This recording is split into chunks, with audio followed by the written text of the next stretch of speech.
Hello. Friday. We've got Don with his cap on tonight. Oh, today, should I say? Well, the cat won't leave me alone.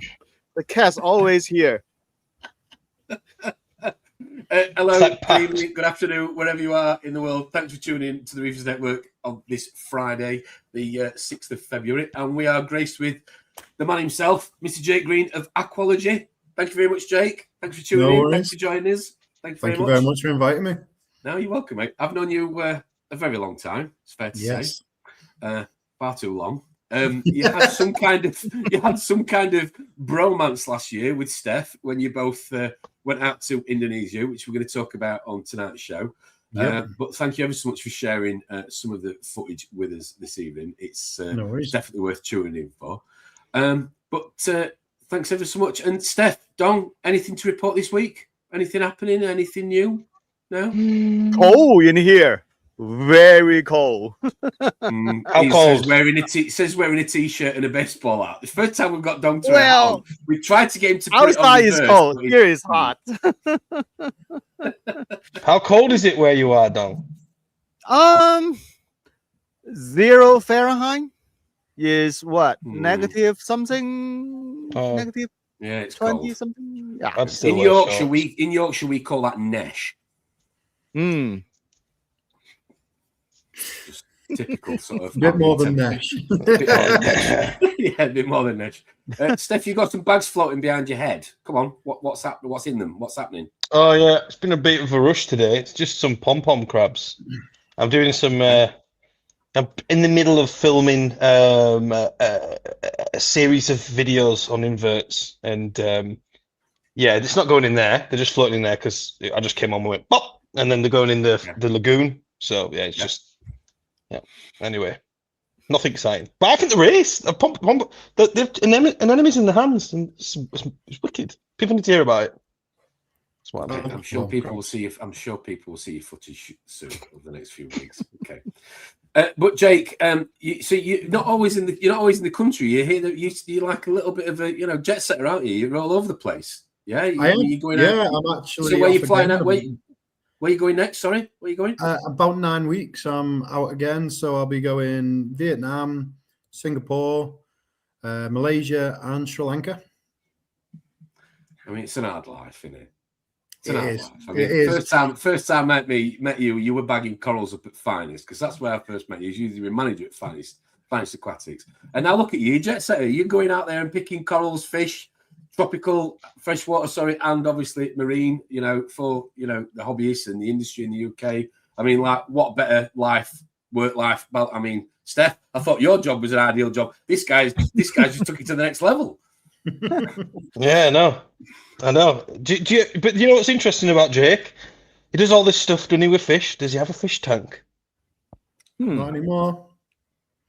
Does he have snakes? He does have snakes. Well, he has quite a few snakes. Anybody in the audience want to guess how many he's got? Because it's rather a lot. While we're talking about the audience, let me jump straight in and say good evening to the 40, 50 odd who tuned in with us this evening. John Wright's with us as well. Good evening, John Wright. Hope you're good. Thanks for tuning in. Attack Custom Baits is with us as well. Hello. Gazazazazar, as always. Some regulars are showing their faces. Jamie's having the night off. Having a bit of a Wi-Fi issue earlier, but he's clearly sorted that out. He's back on here. Evening, Jamie. Harry West is with us as well in the house. Good evening. Mr. Timothy is with us. Hope you're good. My man, Stephen Owen. Who else is with us? Dan. Congratulations again on last week on winning that 150 quid RE voucher. It looks like you definitely spent it and enjoyed yourself on a shopping trip up there recently. Marky Mark's in the house. Good evening. Hope you're good. Techers is with us. So is Immers. Hope you're good. What else we got in here? Anthony, Mr. Parry. Looking forward to seeing you at AAC at the end of the month. We'll talk about that a little bit more throughout this evening. Woody's in the house as well. Good evening, Woody. Junior, thanks for tuning in. Matty Boy, hope you're good. Thanks for helping me with the PR for the meet at the end of the month. Appreciate it as always. Who else we got in here? Here he is, Scottish Reefer. Hey up. Good man. Are you making it down to EAC at the end of the month? I hope you are. Be nice to see you. Critical's in the house. Good evening. So is Triggerfish. Good evening. Leroy's here. Thomas and Sharon have made an appearance. Good evening. Mo's Reefers with us as well. At least you'd be glad to see I've got the hat on that you gave me at Orlando last year. I actually found it the other day and thought, I better wear that for Lisa. Hope you're good, my darling. Happy Friday to you. Good evening, Liam. Hope you're good. Hope you got your eye on B. Hope we got that landed from Exodus. Should have been delivered today. Let me know if it wasn't. I will chase it up for you, but hopefully you've got that to use over the weekend. Dave's Reef is with us as well. Good evening, Dave's Reef. Hope you're good. Dirt Devil's Reef is with us. Have I missed anybody? A few more dribbling through. Dave's Reef, Haley Bar. Good evening. Reefy Reese, the man, the bearded reefer. That's what you should be called, the bearded reefer. Mickey Boy Reef. Hopefully get the travel table delivered off him on Sunday for the garage. So the second one, Stef, is going on Sunday, hopefully, if he pulls his finger out. Might need you to come down and help me lift it, Stef. Hope your back's all right. Dave Sennon's here as well. Baby Dave, hope you're good. Booking my flights tonight. So, yes, Scottish Reef is coming down. Thank you very much. Yes, arrived safe and well. Yes, shout out to Exodus. Amazing prize. Good. Right. Thank you to the 50 odd of you that have tuned in. Thank you very much for the support. So we're going to be talking a lot about, like I said a second ago, Jake and Stef's bromance. So you guys, what dating app did you meet on? Was it Grindr? Okay. Was it Grindr, Jake? Was it Grindr, Jake? So you've known each other obviously for a little bit, but for those of you that haven't met Jake or seen Jake before, so Jake, obviously I know you for a long time ago when I used to buy calls off you when you were the manager at Finest back in the day. So for the viewers watching at home, people at home, just give us a little bit of insight into sort of your background, if you don't mind, and who and what Aqualogy is. Yeah, well, me personally, I've been in the hobby 18 years plus. Numerous stores worked at. Then obviously, yeah, my biggest pedestal was setting up Finest Aquatics and having free reign over that. Made a very successful shop and launched the very first Finest Fest. And when I'd finished with retail, then yeah, I moved on to Aqualogy. So Aqualogy are importers of freshwater, marine critters, fish, corals, you name it, we can get it. We pride ourselves in quality and price in that order. Quality is always top of the pile. And I'm sure Stefan can vouch for what he's seen. That quality is there. Absolutely, yeah. Yeah, absolutely. Which we'll get on to, because I've got footage actually of, speaking of the quality, but the quality behind, as the theme is for the series, the ocean to our aquarium, like what is, and yeah, we'll get into that, Jake. So you freshwater and saltwater then, Jake, then? So yes, mate. Yeah, yes. okay. So Aqualogy has been going 30 odd years. Yeah. So originally, the founder of Aqualogy is a guy called Chris Poole. He's the founder of Aqualogy. Now, in this country, there's a lot of smaller companies, which Aqualogy was at the time, who import through larger companies. So there's one company which brings in all the shipments, and then they divide it between the smaller companies who have sold the boxes. So that's what Chris used to do for 30 plus years. But there's always been a glass ceiling there. You don't have that contact with suppliers.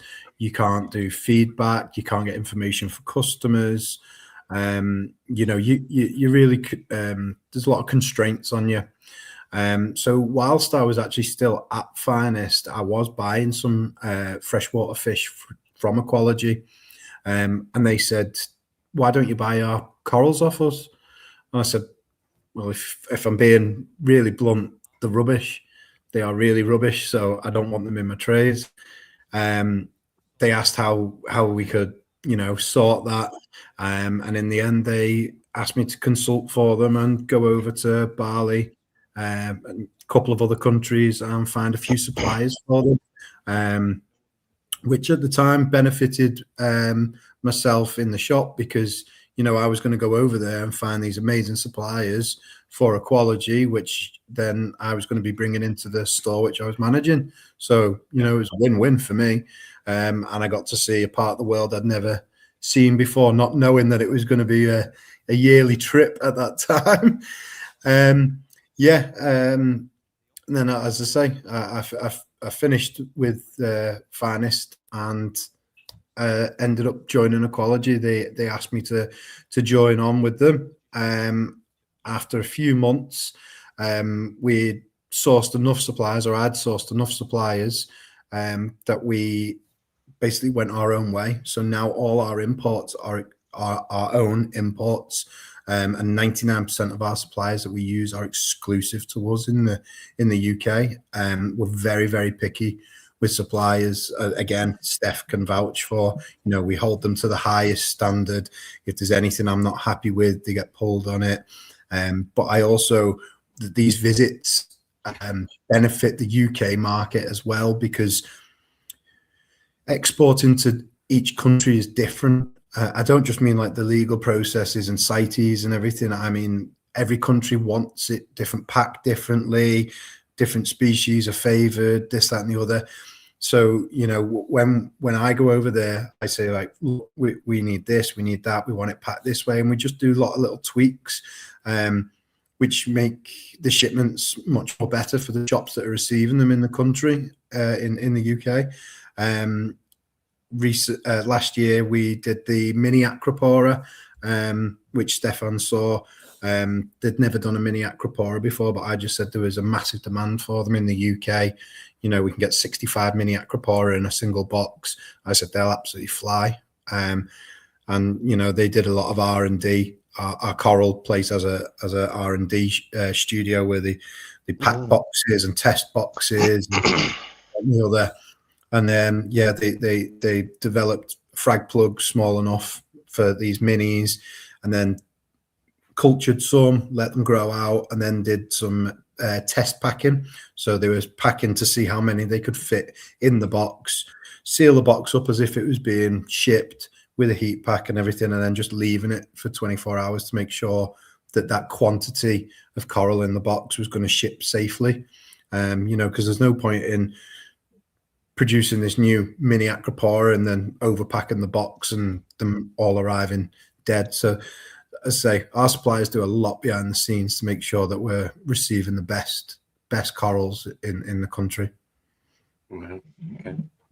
What sort of amount of stuff we're talking about in terms of saltwater? Because I'm conscious that obviously the audience is more interested in salty talk tonight. But how many corals? How many species are you shipping out on a monthly, weekly, yearly basis? Any figures you can throw at me?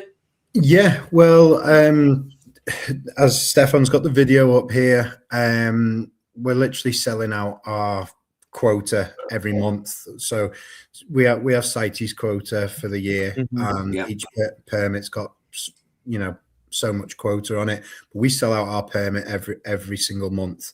And the supplier we had when I first found them, they were supplying the US, and that's how I came across them. They didn't have anyone in the UK that they were dealing with. I went to see them. They were a very small outfit, but it was obvious that quality was like top of their agenda. Yeah. I believe when I first went there was about 6 or 7 coral trays. Within coming up to 3 years, we are now the biggest customer globally. Aqualogy is their biggest customer globally, and they've been able to put them profits back into the business, expand whilst we have expanded, and now the facility now is in excess of 20 trays. I'll play that, Jake, whilst you're talking about it, because I've got a video of that at Ballycoral. So, she said, Jake, you say the quality then. So you obviously have seen other scenarios or systems that aren't of a, you know, what you would class with your experience of a, you know, adequate sort of quality almost. Talk to me about what was it that you saw that, in your opinion, wasn't acceptable. So what sort of things is you supplying that it wasn't, that others couldn't? Well, there's a lot of things. It comes down to ethics and that as well. So there was a lot of suppliers where we were going to, like acanthophilia and that, for example, they're legal to send out to America and other countries, and I have no problem with any coral supplier collecting and shipping them. But when I first went over there and I was visiting suppliers to find, and you're having them basically saying, "Oh, I can ship you these, I can send them as this, and I can send them as that." Well, that doesn't line up with our ethos. Ethos as a business, yeah. Yeah, exactly. Yeah. So don't get me wrong, I would love an acanthophilia. They're probably one of my favorite corals, and I get to see them every year. I'm quite lucky that when I go over there, I get to see hundreds of them. But it doesn't fit with our ethos. I'm not happy to do that. And when you've got a supplier who's saying, "Oh, I can do it illegally for you," send it as a lobophilia or whatever. That's not a supplier I want to work with. No. And do you know what? I don't think people realize when they go out and do that and rape the reef, they are taking hundreds of years of corals in a basket, because those acanthophilia and scollies and whatever else, they're a substantial age at the size we see in the stores, and there's a reason they're banned. Yeah, or in certain places anyway. But it's something that, like, I think if you're a true reefer and a true hobbyist, you would be quite passionate about adhering to, right? Mm-hmm. Now, my supplier, they're actually on the board in Bali, so they have to say with CITES and aquaculturing and everything over there. So yeah, they're very, very involved with it. And they're one of the go-to companies by the governing bodies over there, that when they need information or they want an opinion, they go to our guys. So again, that's just another thing showing the quality and the knowledge of the people in that facility. Well, okay. So other than that, how do you vet somebody that you want to actually go into business with? Do you have any background checks? There's got to be some sort of paperwork, surely. It is hard. So yeah, we've actually. Stef, did it affect things that you had Stef with you? I can surely imagine you having a Leeds, supporter with you might have changed matters, maybe. Might have been. Yeah, they upped all my prices by 10% because I took Stef with me. They're discounting them. I was negotiating. I went to Jake. No, let me sort that. I'll sort this out, Jake. Come on, lad. No, to be fair, Tom, I was going to say I did actually have to observe Jake having a chat with somebody at one point about, Jake wasn't quite happy with something and thought it could be better. Yeah. So I think Jake's absolutely on the money. I'm not just saying it because he's on. The quality was like above and beyond what I imagined, because the whole point of me going was to document where all this comes from. And I was worried that it was going to change my opinion, but actually it was a complete opposite. You've seen how these people live. They live for this. We kept saying this to Jake nearly every day. These people, this is their livelihood, even in the koi ponds, which was one of the most unbelievable things, but it's their life. We walked down that street. I'll never forget it, Jake. And those kids were just kicking the ball around. They didn't have nothing. They're happier than my kids. Happier than my kids, by the way. They've got Xboxes and PS5s and everything. And it's where they live, like with these, amongst these corals and these fish. And it's like, wow. But it's brilliant to see how far back it goes. Like when we went out to the shallow reef where they grow the SPS and culture all the SPS. They have 12 people on their team that live near that area of the sea, and their job is only to go out and clean the corals, every day. That is all they do.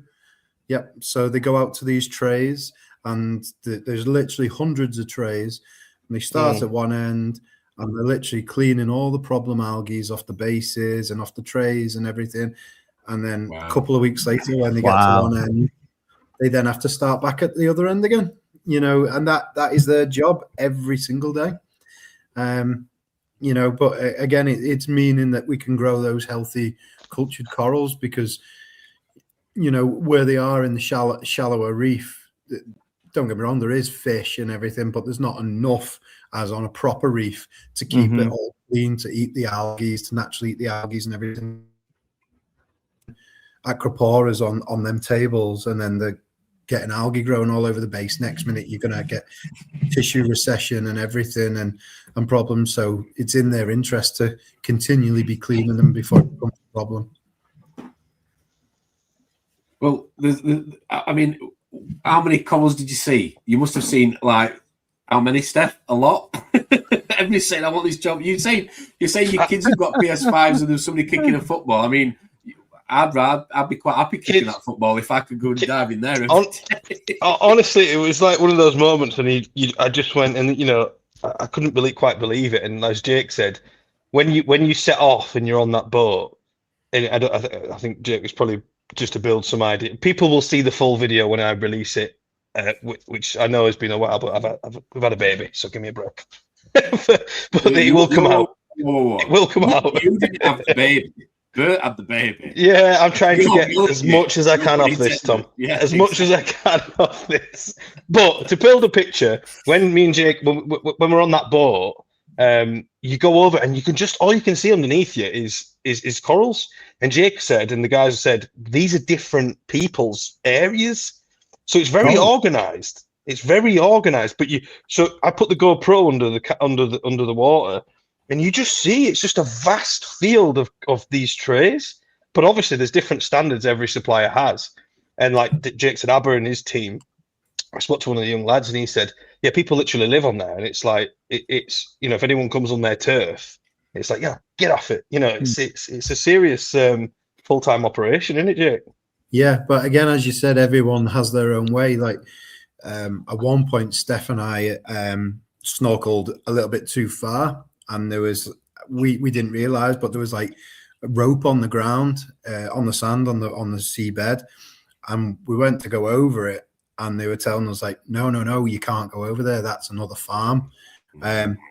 So, it is very, as I say, you don't, there's so many different farms there. But again, looking at them, looking at that other farm, I don't know whose farm it was, but the tables, some were tipped over and collapsed and that. And then you looked at our farm, which was just, perfect. And literally we're talking thousands and thousands.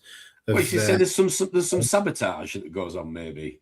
No, it's not sabotage. It was just purely they're not looking after the corals to the same standard, right, and that's what I mean. So they're either not out there cleaning them, or they're not out there doing the maintenance on the growing tables and that. So it was good to see our ones.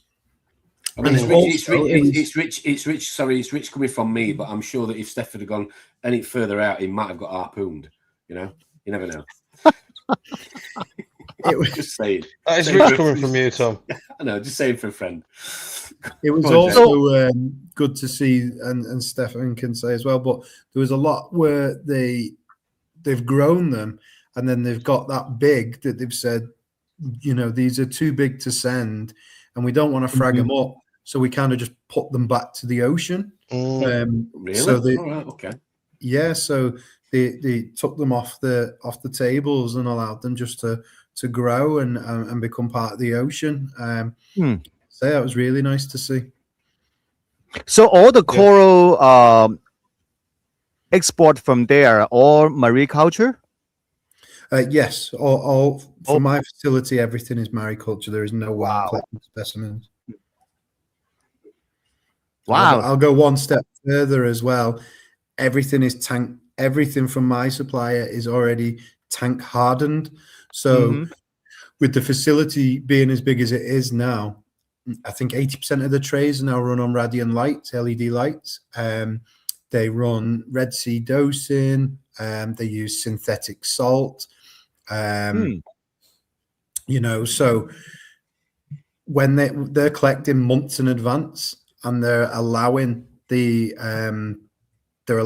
corals to sit in their systems and get used to synthetic tank conditions. So if there's any trouble with anything, or if anything colors down and bounces back, it's doing it all there in their systems prior to export. So when you're unpacking your box of corals off us, you're not getting ocean fresh corals, which have only just been collected that week. You are getting tank hardened coral. You know, that they're used to synthetic salt. They're used to what sort of time frame, Jake? We're talking here.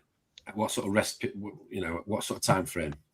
Do they hold them for? Yeah, in the synthetic. So you come out of the ocean in synthetic environment. How long until then they are deemed as okay? We can ship them for a minimum 3 weeks. But there's some in there which have been in there for months, and then there's a lot of stuff in there which they now culture inland as well. So Stefan saw a lot of nice chalices, a lot of nice favias, which they were just culturing within the facility and in the R&D department. So the culturing in the sea and on land. So you basically actually have a coral that marine culture and plant it back on the reef. So now not only a zero collection from the wild, actually you're contributed back to the reef building, to the natural reef. Yeah. Wow. And Don, what I observed as well, and something that I asked him, because where it was, you know, the airport wasn't too far, and obviously at some point, all of this had been. This wasn't a natural reef ever, you know, or certainly not before this became apparent. And I thought, well, them introducing this facility there is going to bring fish in so fish, and you could see fish hiding amongst the corals and paired. I mean, I don't know if there's a clip, I'll try to put it up, but I had a particular horrible clownfish trying to attack me as I was filming it. Very aggressive little thing. But they were buried inside these mother colonies, and it was just incredible to see. And you know, you take your head out the water and you look, and there's a plane landing not too far away, and you think, well, this is actually introducing fish, and you know, you're getting more wildlife in that area, which probably wouldn't have been there if this wasn't there. Which I thought was a really, really interesting thing to see. Yeah, well, how shallow is the water? During low tide, it's probably up to your chest, but during high tide, 10 to 12 foot. So it's not very deep at all. But as I say, it's going back to a conversation that myself and Steph had. You know, these farms that are doing this in the ocean, they are creating a false reef as well, which is benefiting the fish. Because if those corals weren't being cultured in that area, all there would have been, or all there is just a sand bottom, literally just a sand bottom. And having those tables there and having all them colonies of corals growing there is attracting all that wildlife and fish. Like we saw a massive shoal of about 30-40 Moorish idols, didn't we? I think. Oh my god! Oh wow! That was amazing. And we all struggled to capture it because we just weren't expecting it. But this shoal of about 30-40 Moorish idols just went in front of us. And then, as Stefan's saying, there you got clownfish hosting stuff. I'll try to get some clips up whilst you're doing that, Jake, because I've got loads on here. We found a nice carpet in them, didn't we, when we jumped out the boat as well with that big pair of... Not just that, with the big toadstool that we found and the brain coral. And you're walking and you're like, oh my god! Like I remember leaving the hotel, which was, you know, not probably on the same coast as where this was, and had my snorkel on, and you literally walked from like where your living room is to your end of your back garden, put your head in water, you've got clownfish and just, but obviously this is the tourist resort, so there's no racks and trays, so it's very vast. But where we were with Jake that day, everything was in one place and it was extremely concentrated, like the life that was there. And like Jake said, you had different species, and then the toadstool that we saw, we didn't see any of that down there, but when we were walking, and then I mean, Jake, well, we could tell everyone I nearly had my Steve Irwin moment when I picked up the cone snail and I'm like, oh, look at this, filming this thing in my hand, and Jake's going, that'll kill you. That will kill you. The guys that we were with, they were amazing. They were looking after us and stuff. But you know, they were telling us, don't walk there. There's this there. There's this there. They were a bit wanting the Jake where there's a big like rock pool with a great white in it, and obviously I had to take one for the team. Went in, sorted it out, and then everyone could pass safely. But it was quite a stressful experience for me, but everyone else had a. No, it was incredible. Yeah. Mark's asking, is the farm in the big lagoon by the airport?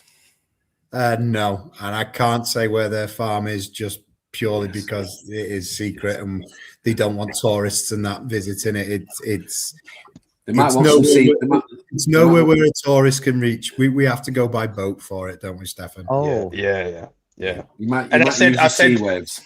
I said the airport, but it was like quite far away, like where Leeds Bradford is to me, sort of like. But in the respect of like the wildlife, still within a close proximity of what that construction damage would have caused, wow. Actually, this is eye-opening. Yeah. I didn't realize actually people go out there and to take care of all this mariculture coral. That makes a day and night difference. Yeah. Well, that's because what I mean. here, Go on. Go ahead. Sorry. Because here that what we think about mariculture coral is that the people just dump this frag into the tray in the ocean and just let them grow and go there and collect them, and that's all they do. It looks like there's a lot more involving than just and I think that's down to each company individually. As I say, I'm sure there is many other companies in Bali which culture, and I'm sure there's also many companies in Bali which culture, ocean fresh corals just stuck on literally. So, but we choose the ones which do it right, and not only are they doing it right, they're putting stuff, as I say, back into the ocean.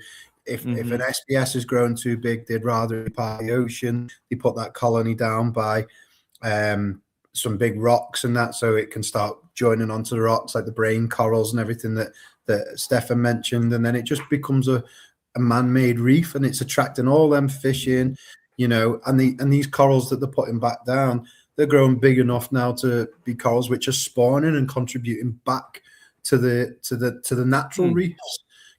So they're doing a lot.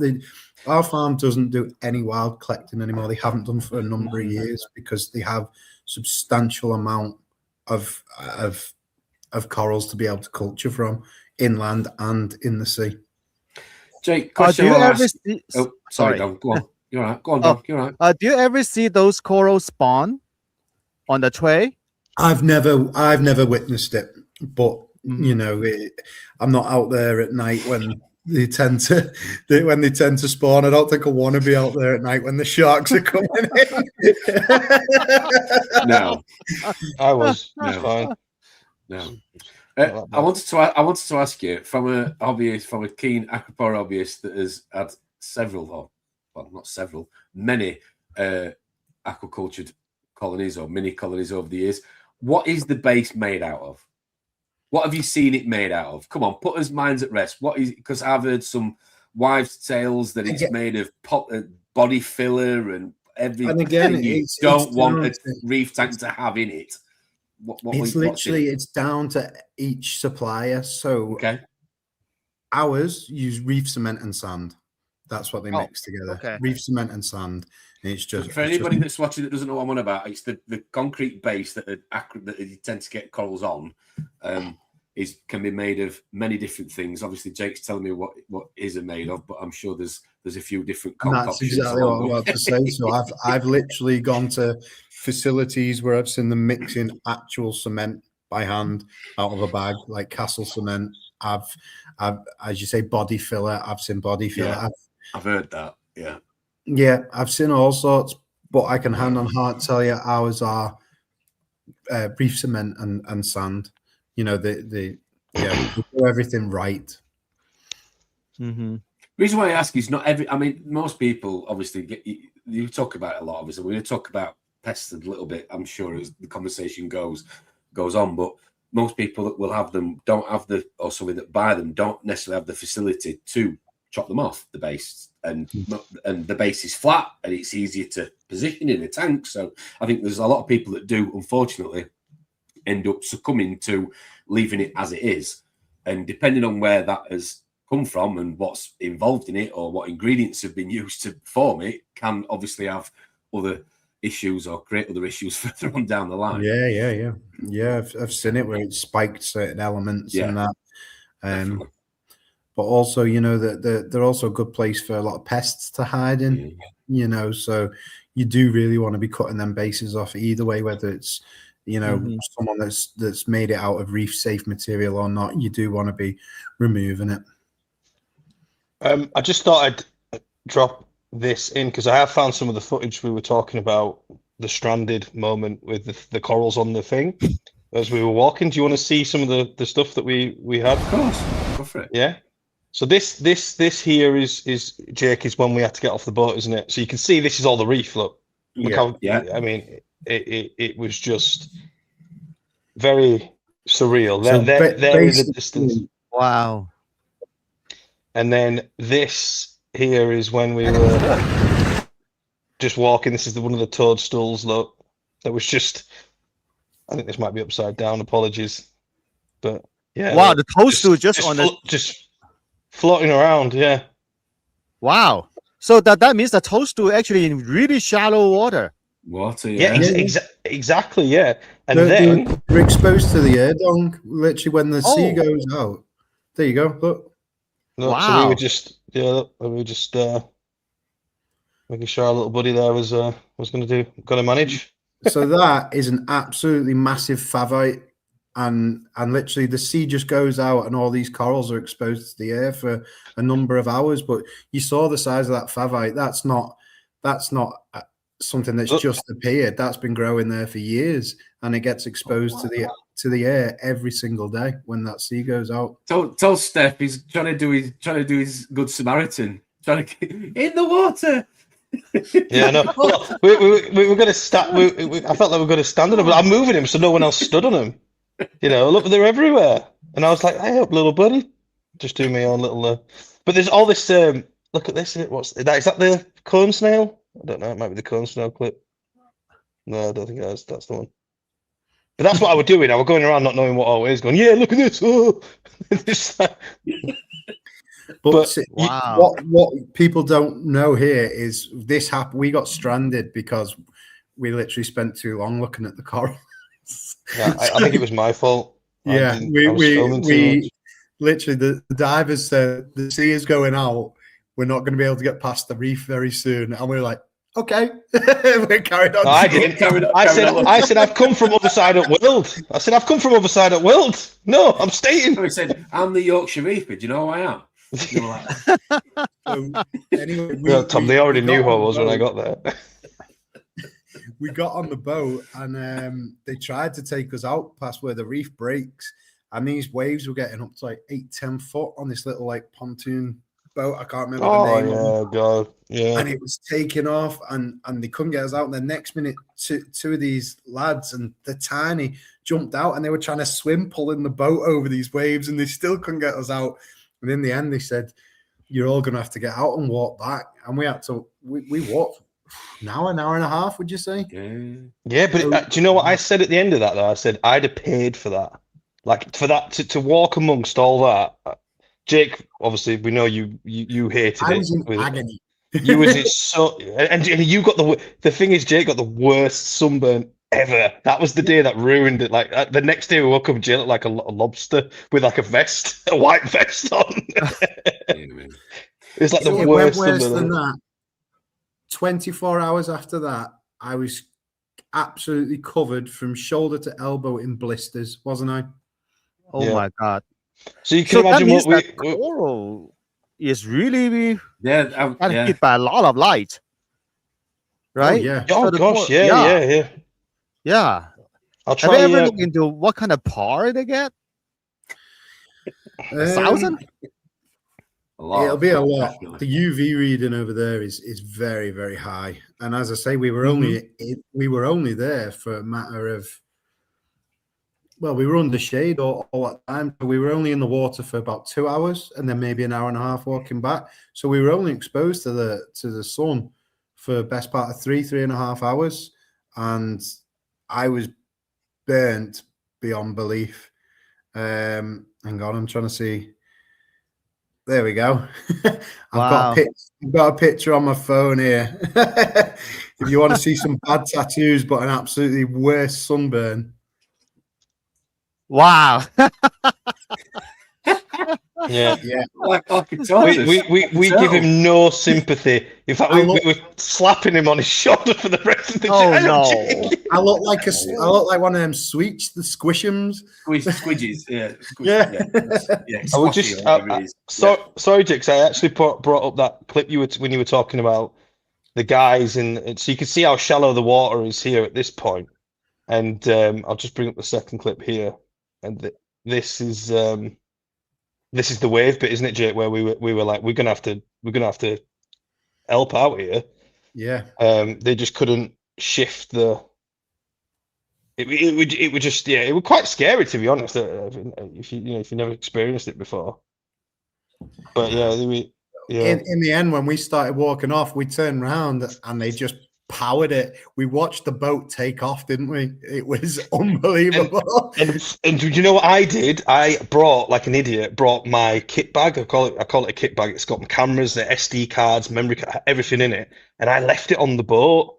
But I'd recorded and filmed everything from the whole trip and not backed anything up.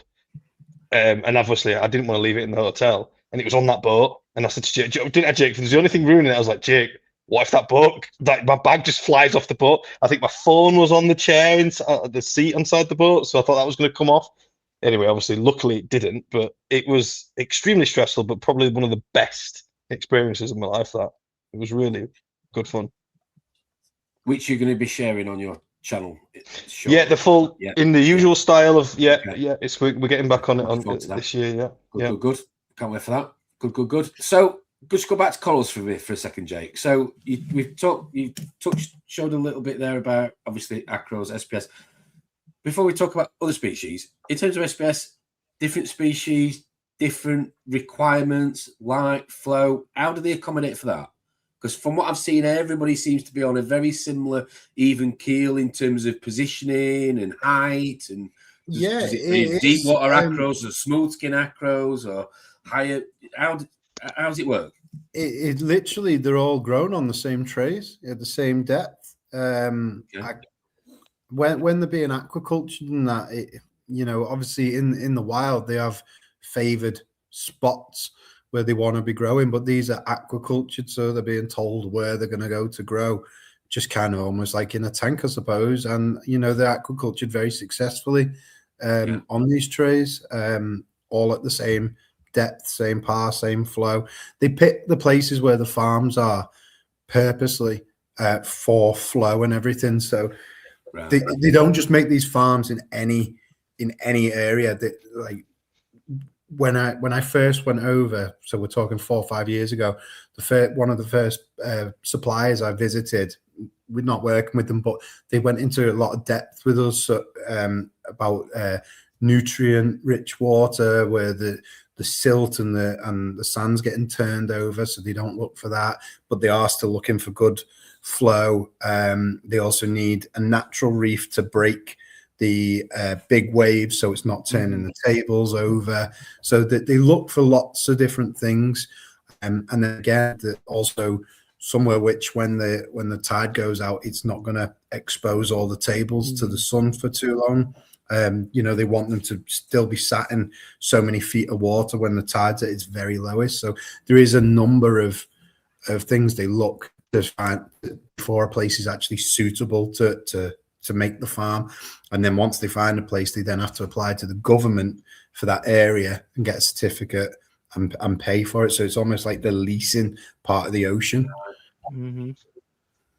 And if you've been going there 4 or 5 years, then have you witnessed or have you heard anything from the locals? Anything regarding global warming? Any changes? Any impact there? No, it's never really been mentioned. I have had a lot of mention of species which are on our banned list, which they say they see literally thousands of out there and don't really understand why the UK can't have them when other countries can. And they say, like, if we felt they were, well, then again, not every supplier is like that, but they've said if we felt they were endangered or at risk, we wouldn't collect them. But not everybody is that has got them kind of morals. There are a lot of suppliers over there who are literally only in it for the money, and would happily collect everything till the very last one. Hmm. So again, it's about supporting the right suppliers. Wow. Okay. So how warm is the water all these trays are sitting in? 28. Sorry, I need to figure out what is the Fahrenheit. 28. 28. Wow. Yeah, Wow. everybody panics. Everybody panics. But That's yeah, 82 Fahrenheit for the US viewers. yeah. 82. So my God. on one of my last, I've had 26 and 27, and then on my last one when we went with Stefan, another shop came along with us. It come on the trip with us. He was literally in Bali anyway with his wife on a holiday, and he messaged, said, "Oh, I've seen you in Bali. Do you mind if I meet up with you?" So he came and met up with us, and he had a smart watch, an actual diving watch it was, I believe, and it had temperature and everything on it. And he was like, "I can't believe what I'm seeing on my watch in the water." It was like 28.4 or something like that. It was, yeah. Wow. And we all panic when with a couple of degrees. But Yeah. again, go into that. Out of the water, it's even hotter, and you've just seen them corals all being exposed to the air and direct sunlight, and out of the water is 30 odd. You know, we were 30, 32 some days. So those favias and chalices and lobos and toadstools, when that water was gone, they're just cooking under 32 degrees sunlight for the next 6-7 hours before the tide comes back to them. And they weren't, as I say, they're not little baby corals. We're talking, there was some favias which are like 2-3 foot across, which have grown there for years. So they're obviously happy and coping with it. Wow. Yeah, interesting. Do you know the actual setup for the Aqualogy? Just to go back a second. So they make these metal frames, don't they? And there was a comment a second ago from Mick about the rusting and so what are they made of? So how do they? I mean, I've seen a few videos on YouTube. Everybody seems to have their own sort of methodology of putting these together, whether it's a dome or whether it's I suppose a mesh. Is it something that's done in the village and then brought back out and put into the sea? Literally. Okay. They're not rusting now. They're aluminium and that. So everything you're seeing on them is just growth, coralline, algae, dirt, natural stuff, which is just over the years accumulated on the frame and started to grow and color the frame up. But yeah, ours are like a 4-leg tray, as you can imagine. And then every 8 inches, there's just another bar. Yeah. And they use either elastic bands or string to tie the base to the bar. Just to hold, it's to make sure that they don't all get, you know, if there's a rough current or the sea's a bit rough one day, it's to make sure that they don't all fall over or fall onto each other, start stinging each other or fall off the tray and, you know, upside down in the sand, so that they're actually strapped to each bar. And they know then that each coral's got a minimum of 8 inches between it because the bars are every 8 inches. So it's very well thought out. You know, it's not just like let's make a tray and just stick a load of corals on it. They think of everything to ensure those corals grow in the safest way possible. And where are we with other corals then? LPS, softies, because I'm assuming you're bringing in not every other corals other than SPS. So where are they found? Where are they kept? Where are they in the ocean? Obviously, deeper water, I'm assuming. Deeper water, yep. So they're not around the shore of Bali. They're off Banyuwangi, where the ocean is a little bit richer, a bit deeper, and that's where their farms are. They have 3 farms around there. Wow. Okay. Wow. And what sort of species are you pulling out of there? You got all your euphyllias, a lot of your softies, your lobos and that. A lot of the chalices and favias and that now they're just growing within the facility because they've just got that many of them. I mean, I'm not sure if you've got the video, Stef, where we looked at that tray where they'd fragged literally a couple of thousand favias and chalices. So it's like a 20-foot tray, and it's just all cultured favias and chalices, but it's all done in-house because they just have that much space now and that sort of quantity that they continually keep replenishing it. Wow. Okay. And what sort of in terms of a species list, Jay? How many different sort of species, types of corals are we talking about in any of these farms at any one time? Just throw a number at me. What are we talking? People watching at home, what do you get to choose from in Willy Wonka's coral factory? Literally, well, yes, but yes and no. So within the there you go. So that second tray up, that's all just favias and chalices and everything. That's all. Just go back a bit there, Jake. Sorry, mate. Yeah. So this was when we were actually in the main area. There you go. R&D. See on the end of that. So that's the second tray there, where they're doing all the frags of favias and chalices and everything. But just some very simple blue LED bars, clearly there. I can see like an Olfec kind of looking thing, some little blue bar, just light bar, nothing out of the ordinary.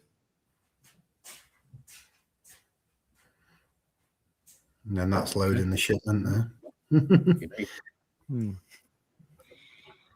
Well, that's the end of the story, isn't it? We load it up and pack it off. But what blew my mind is that we sent it off that day, and then the next day we got a message from, it was Andy at iReef, wasn't it? And he said, it's here. And it blew my mind that it's left there. We've packed it all up. And it's just landed. It's surreal. The process. There's a lot of work that goes into that to make it all run smooth. There was a scene earlier with the chap who'd got the parcels in his hand in newspaper. And correct me if I'm wrong here, but you said it was ice. Did you not say it was ice? Yeah, I'll put that up. Okay. Yeah. So what they're doing is it reminds me of like the children sort of pass the parcel birthday party moment. So to talk you through it, so first, you've got to take your shoes off. You've got to sterilize your feet. So it's a sterile environment. Obviously, I had my socks on here, but I was trying to work out life at this point. So we just flew in, didn't we, Jake, from Jakarta. And then obviously I was going around here. This is obviously sort of just getting settled in. So what they're doing here, I'll just pause it. They are preparing corals for shipment. And this lady here in the white top, now we'll go to her in a second because she's actually doing something quite remarkable that I thought was a really nice touch. So this is like the final stages where they're checking the corals, right, Jake? This is where they're just giving final checks and stuff. So these two trays here where this gentleman is, so you've come out the main building now. That's where all the stock is. And then they've hand selected the pieces for our shipment and they move them over to these trays for pre-packing. So this is like final checks. They look over the corals for damage, for any pests or anything like that, and just make sure that everything is absolutely A+ before it gets bagged and sent. So that's what this gentleman's doing now, just give like final checks. And he's just so I don't know how long this clip goes on for, but he's just this is the clip with the ice. So what he's got in his hand here are like bricks of ice. And if I'm right, correct me if I'm wrong, Jake, but what they said is they do here, they have the correct weight of ice, depending on where the corals are going, to maintain temperature in barley, but they're not, obviously, when it lands in a cold country like England, it's not still then going to be freezing cold inside the box. So that must have I'll just show you, that must have took some serious planning and I'm just explaining engineering. Yeah, again, that goes down to the R&D department, and our Australia supplier does exactly the same. So basically, as these boxes are finished and packed, the air temperature is 30, 32, and then going and sitting on the tarmac waiting to get on a plane under direct sunlight for the next couple of hours. You can imagine if there's not something in there, that them boxes could easily hit mid-30s and over, and you're just going to end up receiving a shipment of cooked corals, which nobody wants. So these guys have done what's the word I'm trying to think of? But yeah, they've pre-planned it. So basically what they did was they've got a load of empty bags of water, filled a box as if it was meant to have corals in it, packed it exactly the same, thermometer in there to register minimum and maximum temp, and then they've done it numerous times with numerous ice packs to figure out how much ice needs to go in where it isn't dropping it below 24 and it's not climbing above, high 20s, 26, 27, 28. So as I say, there's a lot of work that goes into that, but same with our Australia supplier. On the inside of their boxes on the lid, they've got like gel packs, but they know now that it's 3 of these. They're only tiny, like a tea bag, but there's 3 of these little gel packs is enough to keep those boxes cool enough and melt on time before they go on the proper flight to Doha. Because they don't want them being cold once they're actually being loaded onto the airplane, because then they're going to get too cold. So that there's a lot that goes on behind the scenes to work this out. It needs to be enough just to take the edge off till it gets on that plane, and by then the ice is gone. Nothing that's changed in terms of species specific, just general sort of packing sort of rule. Just general packing rule. Whether that be fish or corals, it's generally the same. Can we just talk about this bit as well, Jake? So this lady here, what she was actually doing is removing the mucus from the bags of the corals before they were. So she's removing the mucus here, and then obviously the guy on the right, you can see there with the coral prepared in oxygen and whatnot. So I just think it was a touch for me that really kind of really showed me the standard of this particular supplier, and I just thought, wow, what attention to detail. She doesn't have to do that, and it was just, I was quite overwhelmed, Jake, that day, I think, because we were shooting the video, weren't we? And I just was like, wow, what an incredible thing to witness. It is, like, to see it once, which obviously is what you've done. There's a lot to take in. It took me 2 or 3 visits before I absorbed it all. Like now, like on the last trip, that was my 4th trip. It's quite natural for me, and I go in and I know the process inside out. But for someone on the first time walking in, and that's what I say, it happened to me on my first and second time, it's just mind blowing. And to see so many people all working in unison, nobody was really talking. They all knew the jobs and what had to be done, and it was just an absolutely efficient, line. The guy's checking them. Once he's finished checking them, he takes them out, he bags them, he puts them in the tank water, he passes it over to the lady, and then from that moment it's been exposed to the air. If it's produced any mucus, she's sucking that out the bag, because they don't want to seal the bag with excess mucus in there, because then that'll deteriorate within 24 hours and then it'll affect the water quality. And then, as I say, the last guy's oxygenating the bags and making sure the bags are inflated enough that they're not going to get compressed within the box and everything. So there's a lot of moving parts, and everyone's got to do their job right, but they consistently do. Our DOAs are next to none. I think our last few shipments, we've barely had any. I've had many shipments where I've had 0 DOAs. I'm very happy to say, in my opinion, I've got the best coral supplier in Bali. So normally, how long is the flight from Bali to you? So they'll be in transit a minimum of 16, 17 hours. Okay. So it's about 7-hour flight to Doha, and then there's a 2-3 hour layover, and then I think it's a 6 or 7 hour flight from Doha to England, and we land in London and Manchester. So depending, I swap my shipments each week depending on if I'm doing shipments for the shops in the south or shops in the north. So so it lands London or Manchester, but it's very similar. It's like half an hour difference on the flight time. Wow, that's very good. Actually, the UPS shipping inside US is longer than that. So is Royal Mail, Don. So is Royal Mail. Definitely. Have you any advice But I know, obviously, you obviously supplying shops. So, what is Aqualogy's sort of suggested? What's the word I'm looking for? Acclimation process for people receiving these goods. So, I'll just say exactly how I used to acclimate them when I used to work in a shop environment. So, I would literally float the bags for marine corals. Anyway, I would literally just float the bags until they got up to tank temperature. I would take them out. I would expose them to the air for about 10 to 15 seconds, make sure they built that mucous membrane up and put them in. I found that was always the best way. That's just how I used to do it.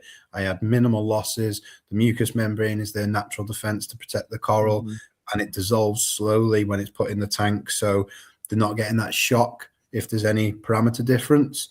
You know, it's there to protect the coral, and then as it dissolves, it's you know, being exposed to the new tank environment. But as long as you're not getting temperature shock and light shock, then, you know, light shock's a big one as well. We always used to do our coral unpacking towards the end of the day, or turn the light down quite a bit. So yeah, light and temperature is your main two. As long as you've got them under control, then I literally just expose them to the... Funny you say about light shock, though, because it was something that Corey actually talked about at Coral Freaks that you hosted, Steph, last year.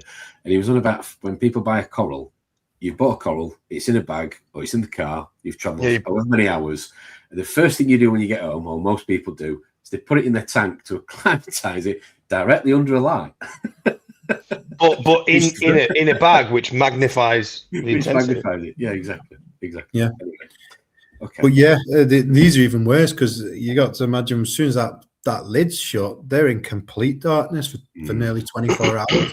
So getting them out and then shoving them under full par trays, that, you know, it's a lot of shock to a coral, especially with all the stress of being shipped and everything as well. So yeah, light and temperature, and then let the coral do the rest, and that always worked for me. Fair enough. So what kind of salinity are those coral packed in?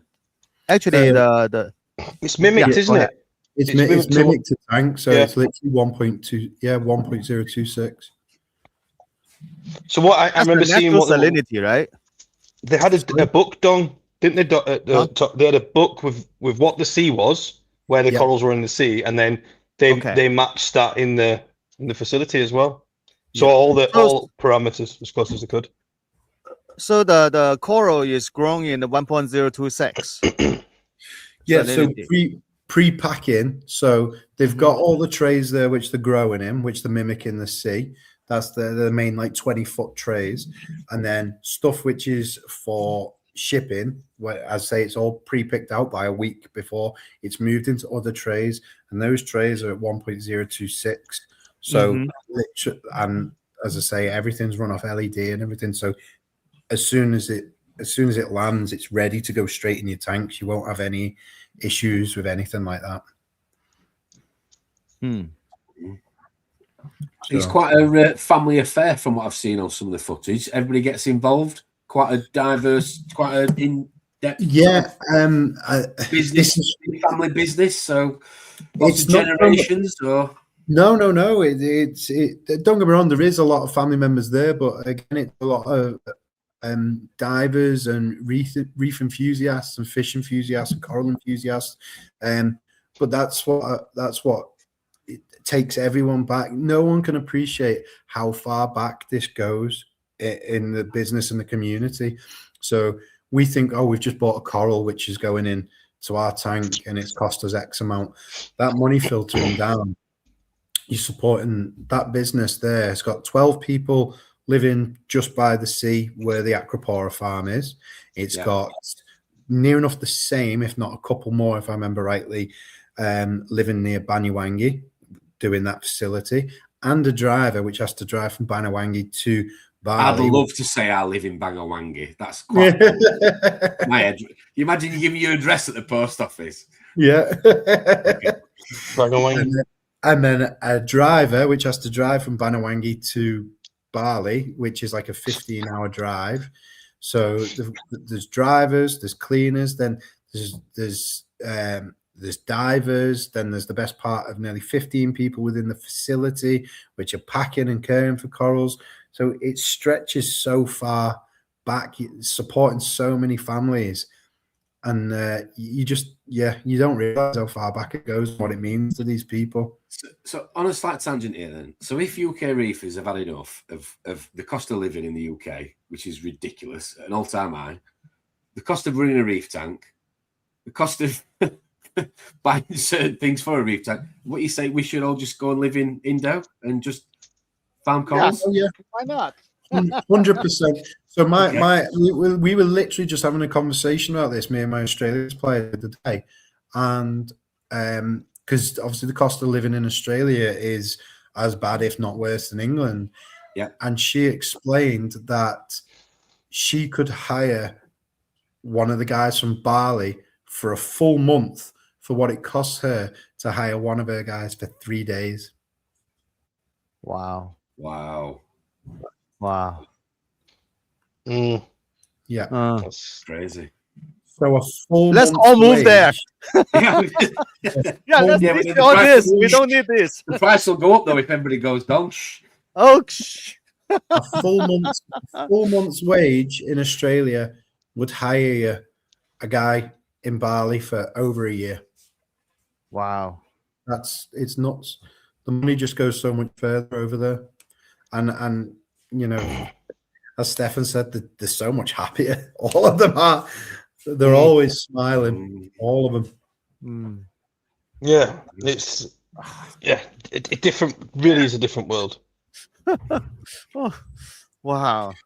I was going to ask you a second ago earlier on about pests. Then, so you were saying that obviously when they come in, they're obviously they're out in God's garden, the ocean, etc. They come in, they get looked at, they get dealt with, they get inspected. So anything that would ever not pass QT or that would ever, what's the process there then? So how are they trained? Obviously, they go out in the ocean. How do you train them to know what they're looking for?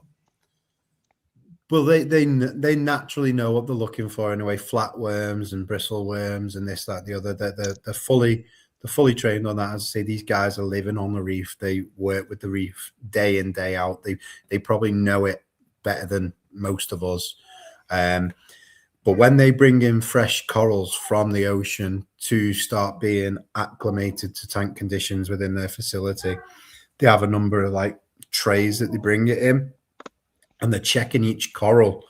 And the odd one slips through. It always will. There's a couple of fish in each tray to help combat that. But they're inspecting each coral for flatworm and aptasia and stuff. And if there's anything infested, it's taken out of that tray and put in a secondary tray, which is to be returned back to the ocean. So it's not destroyed. It's not put in the, it'll do, ship it, It's going back to the ocean. It'll live its life out there, or it'll get naturally cleaned out there by fish, and it's taken back because they've got guys coming in and out every single day, numerous times a day. So, they don't want to run the risk of infesting their trays, and they also don't want to send something subpar because it's in their interest for everything to be absolutely spot on. Because if it's not and it's DOA, I'm within my right to make a claim against them. So then they've sent a coral which is either dead that they have to refund me, or is subpar which they have to refund me.